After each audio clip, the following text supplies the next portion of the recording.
So এর আগের দিন আমরা এটুকু কোড করেছিলাম অ্যান্ড তোমরা দেখলে যে আমরা লাইভ সার্ভার এক্সটেনশনটাকে কী করে ইউজ করে আমাদের চেঞ্জেসগুলোকে দেখতে পারি বিনা আমাদের পেজটাকে লোড করে। তো এরপর আজকে আমরা দেখব যে HTML এর কী কী কোড রয়েছে, বেসিক কোড যেগুলো আমাদের রেগুলারলি ইউজ হয় সেটা আমরা দেখব। তো সবার আগে আমরা দেখব হচ্ছে HTML এর কোডটা লিখবো কোথায়। ওকে, তো HTML এর কোডটা দেখো, এখানে প্রপার ডক টাইপ দেওয়া রয়েছে, HTML ট্যাগ রয়েছে, HTML ট্যাগের ভিতরে এই ট্যাগটা রয়েছে। তার আগে তোমাদেরকে বলে দিই ওপেন ট্যাগ অ্যান্ড ক্লোজিং ট্যাগটা কী করে হয়।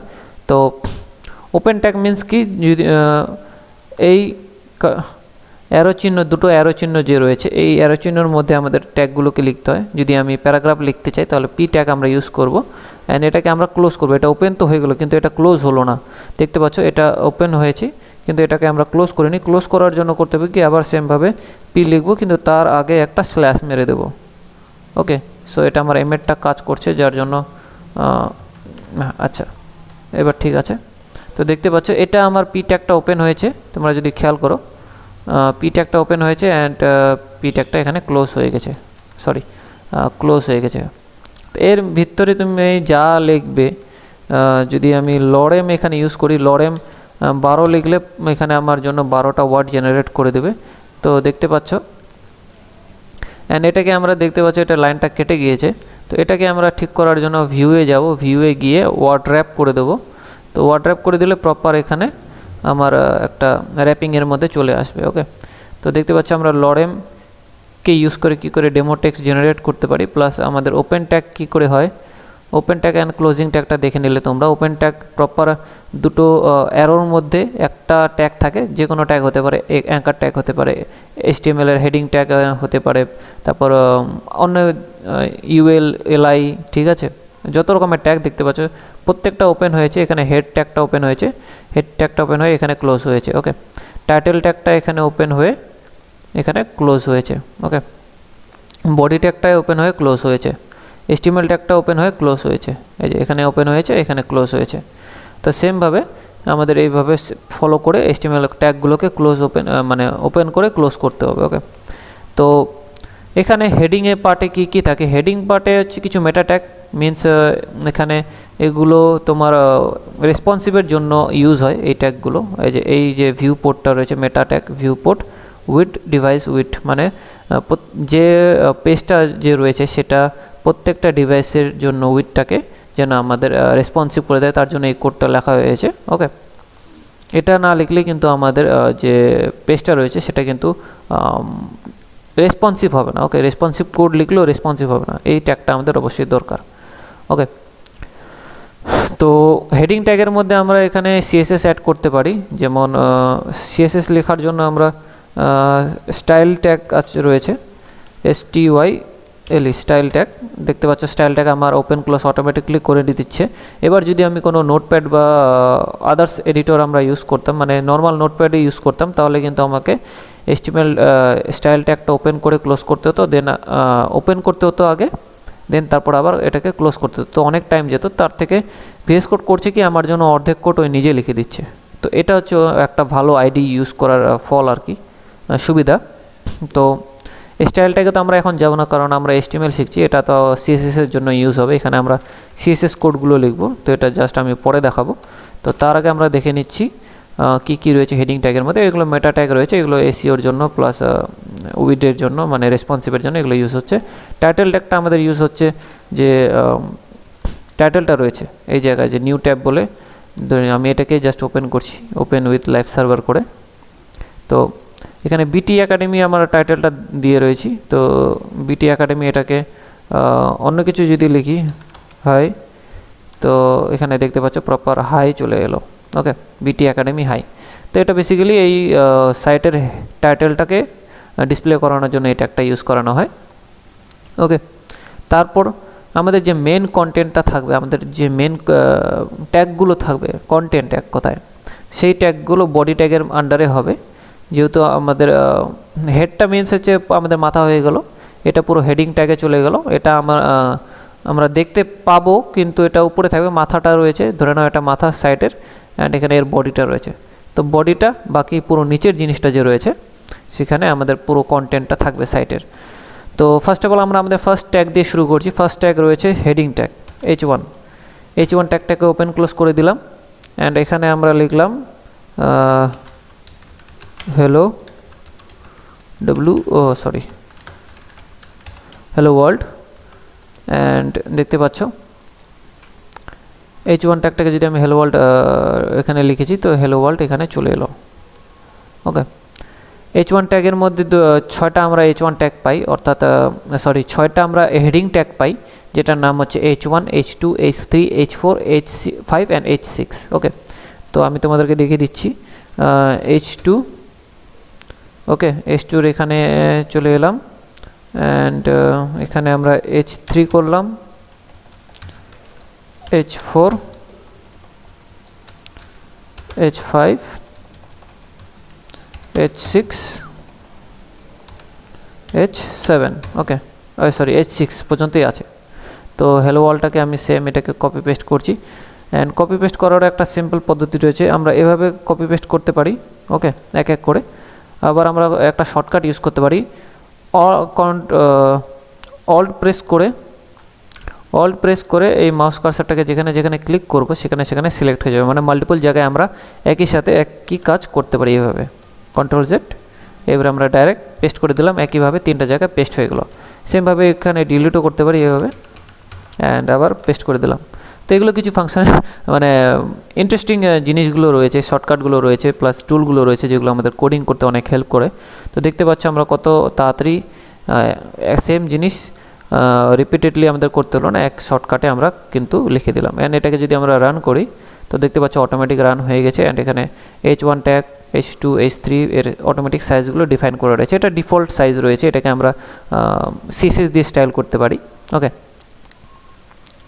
তো এটা তো হয়ে গেল আমাদের হেডিং ট্যাগ। অ্যান্ড আরেকটা ট্যাগ রয়েছে প্যারাগ্রাফ লেখার জন্য, p ট্যাগ। এখানে আমরা lorem লিখে জাস্ট 12 লিখলাম, তো 12টা ওয়ার্ড আমাদের র্যান্ডমলি দিয়ে দেবে। দেখতে পাচ্ছ এখানে lorem আমাদের চলে এলো, এটা একটা কাস্টম ফন্ট সাইজ রয়েছে। ওকে, দেন তারপর আরেকটা ট্যাগ রয়েছে, যেমন আর কি ট্যাগ রয়েছে, অ্যাঙ্কার ট্যাগ রয়েছে। অ্যাঙ্কার ট্যাগ মিনস কি, কোনো লিঙ্ক ক্রিয়েট করার জন্য এখানে আমাদের লিঙ্কটা পেস্ট করতে হবে। ওকে, লিঙ্কটা পেস্ট করতে হবে, আমরা এখানে হ্যাশ দিতে পারি, যদি আমাদের কোনো কাছে কোনো লিঙ্ক না থাকে হ্যাশ দিলে এটা কোথাও রিডাইরেক্ট করবে না। ওকে, এখানে আমরা লিখতে পারি CLICK ক্লিক মি করতে পারি। তো এখানে দেখতে পাচ্ছ একটা আইকনের মানে ক্লিক করার অপশান দিয়ে দিয়েছে, এটা লিঙ্কে ক্লিক করার অপশান দিয়ে দিয়েছে। এখানে যদি আমরা কোনো কিছু লিঙ্ক দিতে চাই, যেমন ইউটিউবে গেলাম, ইউটিউবে গিয়ে এটা তো আমার ক্রিয়েটর স্টুডিও খোলা রয়েছে, প্রপার আমি আমার চ্যানেলে যাচ্ছি, এই চ্যানেলের লিঙ্কটা আমি দিয়ে দেবো এখানে। সো এই চ্যানেল লিঙ্কটা আমি এখানে এই ক্লিক মির এখানে দিয়ে দিব। তো এখানে যদি আমি এই হ্যাচের বদলে এখানে দিয়ে দিই এটা, তো আমার প্রপার এই লিঙ্কটা এখানে বসে গেল। অ্যান্ড এখানে আমরা দেখতে পাচ্ছ এখানে যদি ক্লিক করি আমার প্রপার ইউটিউব চ্যানেলে ঢুকে যাব। তো এই লিঙ্ক অ্যাড করার জন্য আমরা অ্যাঙ্কার ট্যাগটাকে ইউজ করি, এই ট্যাগটাকে, এটাকে বলে অ্যাঙ্কার ট্যাগ। অ্যান্ড এখানে আরও কিছু জিনিস রয়েছে, যেমন খেয়াল করবে যখন আমি এই লিঙ্কে ক্লিক করছি তখন এই উইন্ডোতে রয়েছে, মানে এই উইন্ডোতে আমার ইউটিউবটা ওপেন হচ্ছে।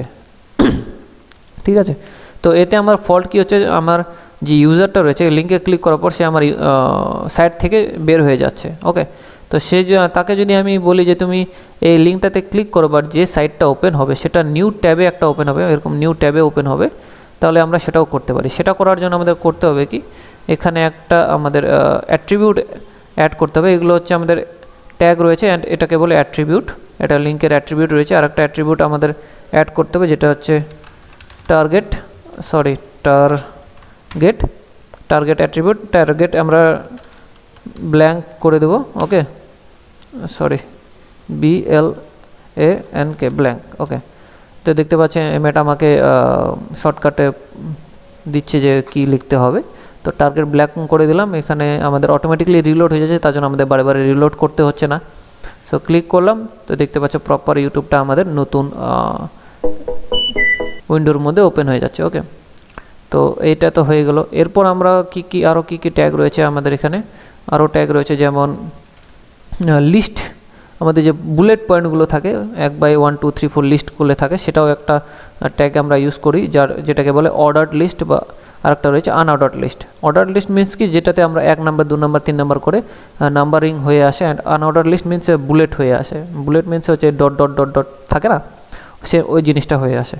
তো যদি আমি অর্ডার লিস্টকে মানে দিতে ইয়ে করতে চাই, তাহলে OL for order list and LI for একটা লিস্ট। ওকে, OL এর মধ্যে একটা লিস্ট থাকতে হবে, মানে এটা হচ্ছে অর্ডার লিস্ট এর একটা ডিফ মিনস হচ্ছে একটা বাক্স, এই বাক্সর মধ্যে এই লিস্টগুলো লিস্ট হয়ে রয়েছে। যেমন এটাকে আমি লিস্ট 1 করে দিই, অ্যান্ড এটাকে আমরা কপি করার জন্য জাস্ট এটাকে এভাবে কপি পেস্ট করতে পারি, কপি অ্যান্ড এন্টার মেরে একটা পেস্ট। আরেকটা জিনিস আমরা করতে পারি shortcut key control D press করলে প্রপার এটা লিস্ট হয়ে যাবে, মানে কপি করে নিচের লাইনে দিয়ে দেবে। তো এটাকে দেখি কি হচ্ছে, তো দেখতে পাচ্ছ 1 2 3 4 করে প্রপার একটা লিস্ট করে দিয়েছে। সেম জিনিস এখানে আমরা এটাকে কপি পেস্ট করে এখানে OLটাকে আমরা চেঞ্জ করব, UL করে দেবো, আনঅর্ডার্ড লিস্ট। ওকে, দেখতে পাচ্ছি এখানেও আমি UL করেছি, এখানেও UL করেছি, আমাকে পুরো দুটো ট্যাগটাই আমাকে মানে চেঞ্জ করতে হয়েছে। তো এই ট্যাগটা আমরা ম্যানুয়ালি করব, যেহেতু আমি একটা এক্সটেনশন ইউজ করেছি, তার জন্য অটোমেটিকলি আমাকে চেঞ্জ করে দিচ্ছে দুটো ট্যাগ। ঠিক আছে, তো আনঅর্ডার লিস্টে এবার আমি কেমন দেখাচ্ছে দেখতে পাচ্ছি, পুরো ডট ডট ডট ডট করে দেখতে পাচ্ছি। ওকে, এরপর এগুলো বেসিক আমাদের যে ট্যাগগুলো রয়েছে সেগুলো আমি তোমাদেরকে আজকে দেখাচ্ছি। অ্যান্ড আরেকটা ট্যাগ রয়েছে ইমেজ, আমরা যদি ইউজ করতে চাই, ইমেজের ট্যাগটা ইউজ করার পর একটা অ্যাট্রিবিউট দরকার হয়, মানে লিঙ্কটা দেওয়ার জন্য একটা অ্যাট্রিবিউট ইউজ হয় SRC। ঠিক আছে, এর যে রিসোর্সটা যে রয়েছে তার লিঙ্ক আমাদেরকে দিতে হবে, সেই লিঙ্কটা কী করে দেবো সেটাও দেখাচ্ছি। অ্যান্ড আরেকটা রয়েছে অল্টারনেটিভ, মানে অল্টারনেটিভ টেক্সট। এই অল্ট অ্যাট্রিবিউটের মধ্যে কী হবে, যে ইমেজ যদি আমি লিখি, যদি পেস্ট মানে ইমেজটা যদি কোনো কারণে আমার লোড না হয়, ওকে, যদি কোনো কারণে লোড না হয়, তাহলে এখানে একটা মানে পেজের মধ্যে টেক্সট দেখাবে যে এখানে কি ইমেজ রয়েছে। এখানে জাস্ট আমি অল্টারনেটিভ টেক্সট দিয়ে রেখেছি ইমেজ, তো দেখতে পাবে এখানে ইমেজ বলে অল্টারনেটিভ টেক্সটটা চলে এসেছে। এটা কে আমি অন্য কিছু দিতে পারি, যেমন বিশাল টেক লিখে দিলাম, তো দেখতে পাচ্ছি এখানে ইমেজ আসছে না, তার জন্য আমাকে অল্টারনেটিভ টেক্সট দেখাচ্ছে যে এখানে বিশাল টেক বলে একটা ইমেজ রয়েছে। মানে ইমেজ তো নেই, বাট বিশাল টেকের ইমেজ একটা ছিল যেটা কোনো কারণে লোড হয়নি, কিন্তু আমরা কারণটা জানি এটা কেন লোড হয়নি। এখানে আমরা লিঙ্কটাই দিইনি, সোর্সটাই দিইনি। ওকে, তার জন্য এটা লোডই হয়নি। তো একটা ইমেজকে অ্যাড করার জন্য কি করতে হবে, আমাদের প্রপার একটা আমরা ডাউনলোড ফোল্ডারে যাব, ডাউনলোড ফোল্ডারে গিয়ে কোনো একটা ইমেজ নেব। তো এখানে আমরা এই ইমেজটা নিতে পারি, জাস্ট আমি একটা ছোট্ট ইমেজ নেব যাতে খুব একটা বড় না দেখায়। তো এটাকে নেব, এটাকে জাস্ট ড্র্যাগ অ্যান্ড ড্রপ করব, ড্র্যাগ অ্যান্ড ড্রপ করে এই VS কোডে ফেলে দেবো। তো প্রপার দেখতে পাচ্ছি এখানে ইমেজটা চলে এলো। এটাকে আমরা নামটা চেঞ্জ করতে পারি। ঠিক আছে, এত বড় নাম আমরা দেখতে পাচ্ছি, ব্ল্যাক ক্রিয়েটিভ কনসালটেন্ট লোগো হ্যান ত্যান, এত বড় নাম রাখার থেকে আমি জাস্ট BT করে দিচ্ছি যাতে আমাদের লিখতে সুবিধা হয় কোডে। তো SRC BT এখানে আমাদের এটাকে জাস্ট লিঙ্ক করাবো। তো যেহেতু আমাদের ফাইলের বাইরেই রয়েছে, সব কিছু বাইরেই রয়েছে, তার জন্য এখানে জাস্ট আমরা করব কি BT, দেখতে পাচ্ছ আমাকে অটোমেটিক সাজেশন দিয়ে দিচ্ছে কোন ইমেজ রয়েছে আমাদের ফোল্ডারে। তো BT.png লিখে সার্চ করছি, অ্যান্ড দেখতে পাচ্ছ আমাদের এখানে কিন্তু ইমেজটা চলে এলো। ওকে, এটাকে আমরা সাইজ করতে পারি CSS দিয়ে, বাট সেটা আজকে আমরা দেখব না, সেটা পরে দেখব। তো এই তো হলো ইমেজ। তো বেসিক আমরা যে আজকে কি ট্যাগ শিখলাম, HTML এর হেডিং ট্যাগটা শিখলাম, হেডিং ট্যাগ কত প্রকারের রয়েছে। অ্যান্ড আমাদের বেশিরভাগ 3টা ট্যাগ কি 4টা ট্যাগ দরকার হয় খুব জোর, এর থেকে বেশি ট্যাগের দরকার পড়ে না। H5 H6 এর দরকার পড়ে না, H4ও অনেক সময় দরকার পড়ে না। বেশিরভাগ আমাদের H1 H2 অ্যান্ড H3 এই 3টা ট্যাগের মধ্যে কাজ হয়ে যায়। ওকে, অ্যান্ড বাকি প্যারাগ্রাফের জন্য তো প্যারাগ্রাফ ট্যাগ রয়েছে, কোনো কিছু লিঙ্ক করানোর জন্য অ্যাঙ্কার ট্যাগ, অর্ডার লিস্ট কোনো লিস্ট বানানোর জন্য, যেটা 1 2 3 4 করে যদি আমরা কোনো লিস্ট বানাই অর্ডার হিসাবে, তো সেটার জন্য OL order list. And UL ট্যাগটা ইউজ করবো আমরা আমাদের আনঅর্ডার্ড লিস্ট, যেগুলোতে আমাদের কোনো নাম্বারিং দরকার নেই, সেই আনঅর্ডার্ড লিস্ট ক্রিয়েট করার জন্য আমাদের UL ট্যাগ ইউজ করতেই। অ্যান্ড UL ট্যাগের ভিতরে LIটা থাকতে হবে, আমাদের যে লিস্টের আইটেমটা রয়েছে সেইটা থাকতে হবে UL ট্যাগের ভিতরে। তো দেখতে পাচ্ছ এখানে প্রপার আমাদের কোডটাও সুন্দরভাবে সেজে এসেছে। ওকে, এইটা যদি আমি একটা LIকে এই নিচে এনে দিই, দেখতে পাচ্ছ আমি কি করে নিচে আনলাম, এখানে এটাকে ধরলাম, এখানে মানে মাউস কার্সারটাকে নিয়ে গেলাম, অ্যান্ড আমাদের অল্ট প্রেস করব, প্লাস তার সাথে উইন্ডোজের মানে কিবোর্ডের যে অ্যারো কিটা রয়েছে সেটাকে ধরে জাস্ট আপ ডাউন করব তাহলে দেখতে পাচ্ছ কিন্তু মুভ করছে। তো যাই হোক, এটা আমাদের লিস্টের যে ট্যাগটা রয়েছে সেটা বাইরে আনলে কেমন দেখায় সেটা আমরা দেখব এখন। তো দেখতে পাচ্ছ এখানেও দেখাচ্ছে, বাট এটা প্রপার যখন আমরা এসইওতে কাজ করব তখন এটা এসইওতে অতটা হেল্পফুল হবে না, কারণ এটা একটা স্ট্রাকচারের মধ্যে সব কিছু হয়, ঠিক আছে। তো যার জন্য আমরা এর প্রপার যে ফরম্যাটটা রয়েছে সেটাই ফলো করব। তো এটাকে আমি ডিলিট করে দিচ্ছি। তো এই তো ছিল আজকে পুরো বেসিক কোর্স। এখানে আমরা মানে আজকের পুরো বেসিক HTML এর ট্যাগগুলো দেখলাম। আই হোপ তোমরা বুঝতে পেরেছো, অ্যান্ড এগুলো তোমরা ট্রাই করো।